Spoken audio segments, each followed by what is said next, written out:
दोस्तों स्वागत है मेरे YouTube चैनल पे आपका। प्लीज़ मेरे वीडियो को लाइक करें, शेयर करें और चैनल को सब्सक्राइब करें। दोस्तों आज हम खेलेंगे फ्लिपकार्ट डेली ट्रिविया क्विज़। दोस्तों वीडियो को लाइक ज़रूर करें।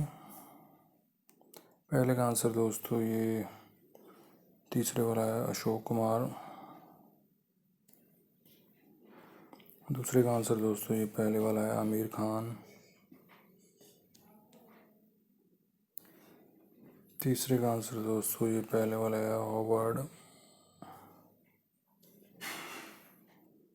4 नंबर का आंसर दोस्तों रोहित शेट्टी है। 5 नंबर का आंसर दोस्तों ये दूसरे वाला है टीम एलन।